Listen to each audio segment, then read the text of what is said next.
10ஆம் வகுப்பு மாணவர்கள் மேத்ஸ் பப்ளிக் எக்ஸாம் எழுதி முடிச்சுட்டு வந்துட்டீங்க. பொதுவாக இந்த எக்ஸாம் நினச்சி நிறைய பேர் பயத்தில் இருப்பீங்க. எப்படி கொஷின் வரப்போதோ, கஷ்டமோ, ஈஸியோ அப்படின்னு. உங்களுக்கு எப்படி இருந்தது கமெண்ட்டில் சொல்லுங்கள். பொதுவாக பார்த்தீங்கன்னா நிறைய பேர் சென்டம் எடுக்கிறதுக்கான பாசிபிலிட்டி உள்ள கொஷினாக தான் இந்த கொஷின் வந்திருக்கு. சரி, இதுக்கான ஆன்சர் கீ இப்போ நம்ம பார்க்கலாம். 1 மார்க்கானது. ஃபஸ்ட்டு கொஷினுக்கு பார்த்தீங்க அப்படின்னா சி 3 அப்படிங்கிற ஆன்சர் வந்திருக்கு. ரெண்டாவது கொஷினுக்கு ஆன்சர் பார்த்தீங்கன்னா ஏ 7 அப்படிங்கிற ஆன்சர். மூணாவது கொஷினுக்கானது வந்து ஒர்க் அவுட் பண்ணி பார்த்தீங்கன்னா 25-20 2520 அப்படிங்கிற டி ஆன்சர். நாலாவது கொஷினுக்கான ஆன்சர் 31 எம். அஞ்சாவது கொஷினுக்கு பி ஆன்சர் 16x².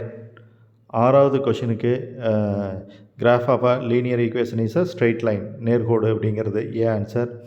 இந்த முக்கோணம் ஏபிசியில் வரக்கூடிய ஆன்சர் பார்த்திங்கன்னா 1.4 சென்டிமீட்டர். வட்டத்தின் வெளிப்புற புள்ளியிலிருந்து வட்டத்திற்கு எத்தனை தொடுகோடுகள்? 2. இது எல்லாருமே எழுதியிருக்கக்கூடிய கொஷின்.